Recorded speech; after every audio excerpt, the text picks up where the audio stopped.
Most happy new year. It's Joe with the Real Momentum podcast. I'm excited to end 2021. It was a great year. Looking forward to 2022, and a couple of people that I'm really excited about collaborating with in 2022 are Kam and Darren Wade. They're with us here today. Guys, welcome. Happy soon to be new year. Happy holidays. How was your guys' holiday season?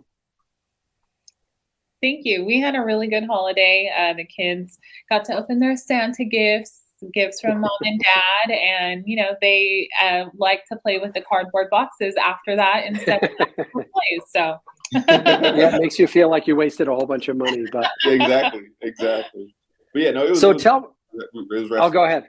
Yeah, no, it was restful. Chill. How many kids do you guys have? We have three. Three, yep. 5.5-year-old boy and boy-girl twins. Okay, cool. Yeah. Well, tell me about you guys. I know there's not a lot of husband-wife real estate teams. I think, it has its massive benefits. It has some unique challenges with you guys are never able to get away from work, because you work with each other. So how did you guys meet? How did you start working together? Were you in real estate separately before doing it together? Kind of what's the story of Kam and Darren Wade? So we went to high schools. It's a long story. So we went to high school together, but we didn't know each other in high school. And then after high school, both of us went away. I went to college. Darren moved away to pursue acting. And oh, nice. Yeah. And then things happened in life, and then we came back home. He worked at the bank, at a local bank, and I was a customer there. And so that's kind of how we met. We connected on similar interests like basketball and the Lakers and music interests. Music, yeah, things like that. And so we just started hanging out and realized that we had mutual friends. And that's how we really met. Mm-hmm. And then Darren got his real estate license in 2012, and I got mine a year after that. So, Darren, tell me about the acting stuff. Did you get anywhere with it? Yeah, a little bit. Well, not a little bit. I was an extra on a lot of different things. I had 2 SAG cards, and so you have to get your 3rd SAG card to be considered a SAG member and to get a bump in your pay. And so I was one SAG card away from that. There was a couple things that you can see me on prominently. MTV show. I was on like Everybody Hates Chris. Yeah, Everybody Hates Chris. Nice. Vegas, I think it was, and a couple other shows, just extras though. No real speaking roles on those, except for the MTV show, which was more of a game show. So yeah, that's what it was. It was fun. So what made you choose real estate after acting? Real estate. Well, so I went out to Southern California to. Well, at that time I was ambitious. Well, I'm still ambitious, but sure. Doing life, and so I moved out there. And acting was a way for me to entertain others and make others feel a certain way. Right. I really admired entertainers that did that, and so that's why I went into acting. With real estate was a way for me to make a big impact in somebody's life, and to be remembered and be an integral part of their journey, right? And so that's what really drove me towards real estate. And before being on the retail side of real estate, I wanted to be an investor because I read the book Rich Dad Poor Dad, and that really turned a light bulb in my head. I quit college actually because of Rich Dad Poor Dad book, and then moved to Southern California. And then from Southern California, I moved back to Fresno about 4 years later, and then got the banking job a couple of years after being back in town. And then met her. But yeah, so just at the end of the day, just for my soul to be a helper and a servant for others. Oh, it's awesome. I like that. I don't know that a ton of people get into real estate for that reason. I think most people get into it selfishly. Everybody thinks you can make a lot of money in a little time. And so I think meeting somebody who wants to be in it to actually help people is really cool. So how has it gone for you now? You're 9 years into this, about to hit your 10-year mark. What's been your greatest successes and failures and lessons along the way? Yeah, I would say our greatest wins, actually this year has been our greatest wins is building a team. We've had our team for 5 to 6 years now. And just working with other individuals, talented individuals, and knowing that you're making a difference in their lives, their families' lives, and then all the families that they're helping as well, has been a huge thing for us. This year, we've helped 150 families. We will help 150 families at the end of this year. Last year was 120. So that's awesome. Nice increase. Yep. This year, our team GCI exceeded $1 million for the first time ever, which was a milestone. It's a big milestone. Yeah. Yeah. It's like a 2,000-yard rusher in football. At least in my book right now. So how many people, what is your team construction? How many of you are there? Yeah, so we have, I believe it's 9 or 10 members on our team between admin, our success staff, and agents. So Kam and I do listings. Kam handles buyers.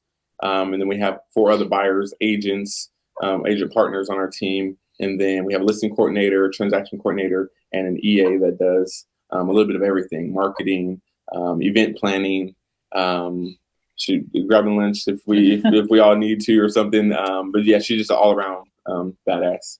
So that's awesome. And a team coach as well. Can't forget about the coach. Yeah, that's cool. So Kam, Darren was doing this for a while, and remind me, you said you got in after the kids were born or during, or no? We in 2013, so just like a year after him. Oh, okay.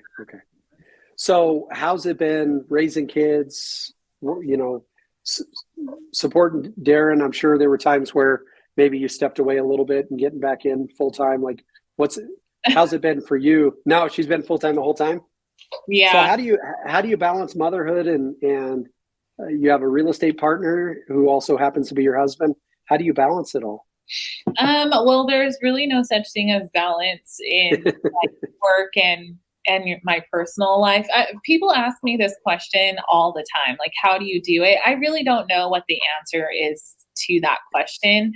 I just wake up every day, like I have a goal in mind, and I just get it done. Yeah. And I know that's it's so simple, but it's not. The way I say it is simple, but it's actually not a simple process. There's a lot of leverage in my life. I have my family. I have a nanny that helps with the kids. I have a house cleaner. So I do very minimal things at home. So that way when I'm at home, I spend time with my kids and my husband. And when I'm at work, I'm working, and I have leverage at work as well. I have a showing partner. I have an assistant that helps with things that I need help with. Yeah. Well, that's awesome. I think it's cool that you mentioned the power of leverage, and to realize that nobody that really achieves anything great does so alone. No. It's always in a leveraged capacity, and how much you leverage and how you leverage is obviously individual. Different people approach it in different ways, but it's cool that you've been able to use that to maintain some level of work-life balance, if there is such a thing. And I can't forget that I have a transaction coordinator as well. So who's licensed. So I will hardly fill out a form. It's very rare that I fill out forms. So what is looking forward to 2022? What does team construction look like for you guys? You said you have, sounds like 10 members, 5 licensed individuals, or 5 like showing agents, buyer's agents, and then some, what'd you call them again? It wasn't admin staff. Success. Success. There we go. Yeah. I like that. So what does your team look like this time next year? To close out 2022, how big is the Strive Real Estate team? So for 2022, our goals, we want to help more families. And so our goals are, as of right now, 175. But we may push it to 200. We're working on attracting a new agent to our team. Right. And more in this year. We haven't always been purposeful of talking to agents to be on our team, because we've always kept it a tight-knit family. Two of our agent partners have been with us for 4 years. And we've seen them grow, and we've all grown together. So we've always been kind of protective of our team and our culture. But now, in order to help more, do more, and adjust our roles within the business, we know it's time to add more people. and more willing, able, talented individuals that are motivated and driven just like we are. When we find that that they're out there, and so we're looking. Yeah. So how do you maintain culture as you grow? Obviously, that's the most challenging thing. There's been books written about the ideal tribe size and things like that. But how do you guys maintain? Because you're very service focused. You're very, I would say, compassionate real estate. Like you keep compassion in your real estate practice. For sure. How do you scale that with growth? Man, it's a good question, and I think this year we'll experience that growth, either positive or negative, right? Over the last couple of years, we've maybe once or twice a year had a new individual come on the team that wants to be a part of our team for whatever reason. We go through an interview process. The whole team interviews them in a group setting, and we didn't like that. And then if that person, passed the test, quote unquote test, then they would join the team. And then they would need to perform as an agent, right? And do what they need to do based on the goals that they set for themselves. And if they didn't, then they would, kindly exit themselves off the team. And so we've had that for the last 3 or 4 years, 1 to 2 people a year. And yeah, so I don't know. So this year we'll be more purposeful on growing. And so we'll see how it changes the culture. All right, Kam and I, we talk pretty often about different things in the business, and we believe that it could change our culture some. But if we do a good job in hiring or looking for right people with the right mindset and the right heart, right, not just this way or that way, then I believe our culture will stay very, very similar or true to what it is now, and everybody will enjoy working with everybody. So, do you guys have a good cop, bad cop? Like personas with you guys? Like who has the hard conversations? Who fires people? Yeah, really? Yeah, she's the one that fires people. Yeah, I've had to do that. I mean, not that we fire a lot of people, but the couple of times that we have had to, I've been the one that's had to do it. Yeah. I'm more of the nice talker, sugar coater. Hey, things aren't working out like they used to. And it should just jump in and say, "Hey, we're gonna let you go." And is it that same way with the kids? Is it the same balance? I would say yes. Yeah. Yeah. I guess. Yeah. We both have similar parenting styles, I would say. Yeah. I would say I could be a little bit more harder on them. Yeah. At times, but I'm working to not be that way. Working to get down to eye level and talk to them and talk them through their emotions and things like that. So I'm working and improving on that. And I'm a very direct person, and it doesn't come from like any malicious place, but I'm just very direct, and like I don't like all the fluff, so I just get straight to the point. Yeah. So sometimes I like it. Yeah. And so with my business partner Taylor and I, there could be some good cop, bad cop from time to time, and I would say I probably end up playing the bad cop role more likely than not. I'm probably more direct. He's probably kinder. I'm probably more passionate, and he's more long. Sees the long term. He's more more metrics driven, and I'm more attitude driven. And so it's good to have both, because I think you could feed off of each other, and I know that we've seen that in our business. So talk about, like, it sounds like sphere of influence is probably a big thing for you guys, but what's your greatest strength? Like, what's your superhero power? In our business, in work. Yeah. I would say making the families that we help feel special. Throughout the before we start searching for homes, during the transaction, and then years after, because we plan client appreciation parties, and we invite every single person that we've helped since the very beginning to every party. So making them feel like they're a part of our Strive family forever is probably one of our biggest strengths. Biggest assets, yeah. Yeah. We care is a simple term that we use around here, is that we care. We're more than just a real estate agent, right? We wear so many different hats. And so, we care. We care about the family more than we do about the check. People over profit. That's awesome. So how have you guys tracked any metrics to see like a closing turns into referrals, friends? Like, do you guys have any guesstimations on how much of your business on an annual basis comes from referrals from past clients versus new? Like, do you guys do much marketing and advertising?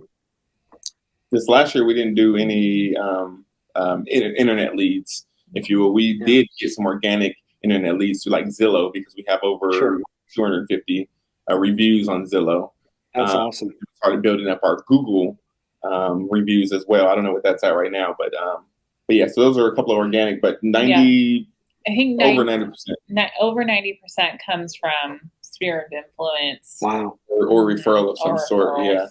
And we've had several clients, whole families purchase or sold a home with us, like two? Like the parent and then all of the kids. Yep. Yeah. And then the kids refer a friend, and then we help the friend. And so, and this year we are really, we started using Sisu. So our Aubrey is our assistant. She's really dialing in on that, doing our P&L, or she's going to start doing P&Ls on every transaction. So we're really taking a deeper dive into numbers, so we can have better conversations with agents who come onto the team and that are saying, hey, I want to make this much money. Well, then we work backwards on that with Sisu. So the challenge with sphere of influence based businesses is it generally relies so much upon the individuals, like you two. Is there anything that you guys are doing that you think translates beyond just who you are that others could apply? You know, if someone's listening or watching in Texas in 2 months from now, and they go like, hey, I listened to this podcast where these guys were talking about 90% of their business, and they have a massive business. They do 150 deals a year. 90% of it came from repeat and referral clients. Is there anything you guys do that, you know, you could share that's not who you are? Because I think who you guys are is what attracts people. But there has to be things you do beyond just who you are that would be attractive to individuals. Yeah. I would say my answer to that would be the client appreciation events. How many of those do you guys do on an annual basis? 4. Yeah. Okay. At least one every quarter, basically? Yeah, one every quarter. Yeah. And we'll piggyback off of things. We'll buy tables to, you know, the Women's Realtor Association, whatever it's called, Right. WCR. So, you know, we have our presence known at those different places. Right. But going back to the client, so since we're referral based, every time we get a referral, we deliver cookies. There's a local company in town that will deliver cookies, and we'll send that to whoever sent us the referral, regardless of what comes out. If it turns into something or not. Right. We just want to reward the action. Right. And so we have a spreadsheet on every single referral cookie box that we've sent out to a family or anybody that's referred to us. And then our client appreciation events. And this past year, we have probably hit our over maybe 30 touches on past clients in different types of ways. So we sent out Christmas cards with a picture of us to every past client. In January, I don't know what her plan is, but in February, she's going to send out Valentine's Day scratchers. In March, she'll send out the St. Patrick's Day Lucky Charm scratchers, and then we'll have scratchers is like the lotto tickets. Right. And, that's awesome. And then have you ever had anybody win anything? I think so. Yeah, I think somebody did. I think they did. How much? That's awesome. It was bought either on tickets or $10, $20, something like that. Yeah. So they see our Strive Real Estate group at least once a month. If they're not our social media friends, they see it at least once a month by some type of mail that we send them. But if they're our social media friends, which we do make it a point to become friends with them after we close, then they're seeing us every other day whenever we're posting on our social media. Yeah. And I would actually I'll add a couple things to that. I should say that. So touches. So 36 touching them consistently throughout the year. For the client appreciation events. We use HomeBot. HomeBot for any past clients or anybody, actually, because I have a link. I haven't been very purposeful of sharing that link out there, but I have it on my thing where anybody can, plug their information into that system and then get a wealth update every month, right? So that's another way to stay on top of mind. Another way is social media, as she mentioned, is being authentic and real and posting things on social media, right? Not just real estate stuff, but also family stuff. And then this year we will add back in internet leads, for lack of better terms, because we do understand that there are some agents need more opportunities, right? And that gives them an opportunity to talk to more people and to start building up their business that way. And that will hopefully, make up another large part of our of where we meet families and have closings. So I think one thing that's really cool with you guys is if you're able to take people from outside of your world, outside of your sphere, and they meet you guys and become part of what you do, then there's no doubt that I think you guys may be better than most people I've talked to are going to be able to not only hopefully capture that lead and turn them into a client, which with you guys would turn into a friend and, like a lifelong somebody, but the likelihood of them also referring their friends and family in sphere, their sphere of influence is off the charts. So I guess a question I would have for you is it's so easy with you guys to identify what you do well. I think your heart is in the right place and you guys have an amazing referral-based business. What is a big weakness of yours? If you guys look down 2022 and say, man, if we could blank, what would that thing be that missing component in your business to take you from 125 to 250 closings? I don't know. I'm trying to think what comes to your mind. I would say growing our team. I would like to do that at a more faster pace. Like finding individuals to join your team. Correct. I would like, and because we were never purposeful. We never went out and, took someone to lunch to have a conversation about their business with them. Like that's not something we focused on. We always focused on our clients. So I think that for 2022, we really need to work on agent attraction because we were talking about it the other day. We have 7,000 leads in our database and no one is able to call them. And so we need people on our team to help us do that. Mm-hmm. For them in turn help themselves. Yeah. Etc. I don't know. I can't think of a weakness. I know there are some. I'm not saying I'm or we're perfect at all. I would say maybe stronger accountability. Maybe that. Yeah, I mean, it's one thing to attract talent. It's another thing to hold appropriate accountability meetings. I think one thing you'll find to be true, I've been at the team building game for 15 years. You're going to average about 18 transactions per agent on your team. It doesn't mean that each of them will do 18 transactions, but what it means is you'll have some that do 30 and then some that do 5, and then you blend them together and they end up at around 18. Yeah. And so I think one thing is if you ever do get purposeful, like super dedicated to hitting a certain production number, if 200 becomes your goal or 250, you literally just run the math and just say, okay, in order to get 250 transactions, if the average agent does 18 transactions, let's say you two are able to do 100 of them, and the other 100 need to come from your team. If they average 18 apiece, you need about 6 full-time agents. If you guys step out of production to where you only account for 50 of them, and you want to do 200 deals, you're going to need to have 12 to 13 full-time agents on your team in order to hit that number. And so I think one of the things you'll see with Sisu is the numbers. The thing I love about math, and I talk about it all the time, is you can't trick math. Like math, it just is what it is. And so the other thing that I think you're hitting on that is really good is the knowledge that you're probably going to need to get lead generation in there because your guys' talent is so hard to translate. You know what I mean? It's like, it's so hard to be you guys, because like in my business, Taylor and he very much has more sphere of influence people that come back. I think he's just probably a kinder person. People just like him better. I don't know. And so for me, I've never had, I mean, I have friends and family that use me, but it's not as much.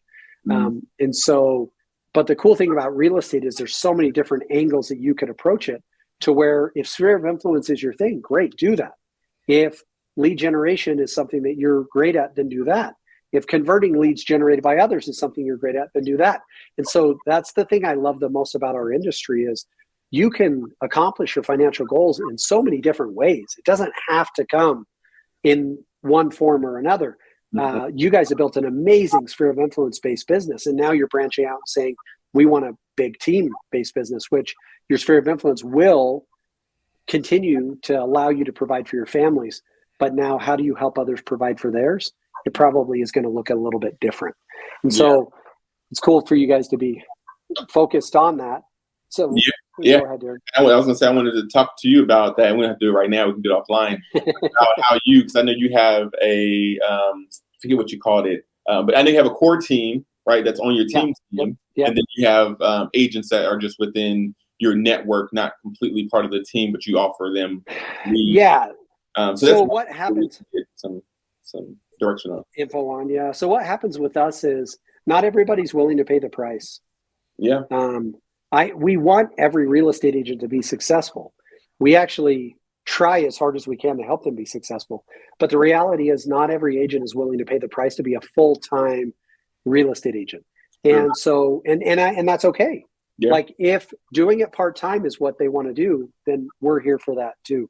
And so that for us, the differentiating factor for whether you're part-time or full-time on our team has nothing to do with our belief in you or our commitment to you.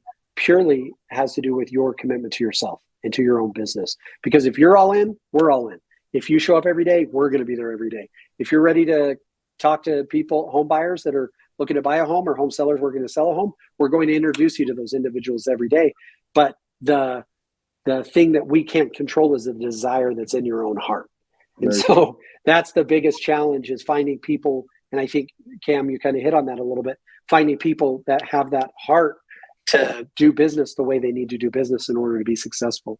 And I think that's been our biggest struggle, is in an interview, everybody's all in. Yeah, everybody. And then Monday comes. And then the second Monday and the third Monday and the fourth Monday, and then all of a sudden people are sick, and life is busy, and hey, I've got this thing that I'm dealing with. And like, those are real issues. Yeah. But those issues don't exist in a job interview. And so in a job interview, everybody's all in. I'll do anything I have to do. And so I've become a little bit cynical in job interviews. We've got our Sinkfield that does our agent attraction in our Vegas operation, and he gets really excited about people. And I'll meet him and I'll go like, nah. He's like, what do you mean, man? They said they're ready to go full time. I'm like, what they say doesn't matter at all. It's what they do. What do you do on the 5th Tuesday in a row? Yeah. So. Yeah, no, that's spot on. That's where we see people. Well, so what are some of your goals for 2022? We talked about transactions, and what other ways are you guys going to kill it in 2022? Yeah, so in 2022, we're also going to do more transactions in our investments business. So we do have an investment business as well. Yeah, we own 3 Airbnbs, and I believe it's 10 other doors that we get income from.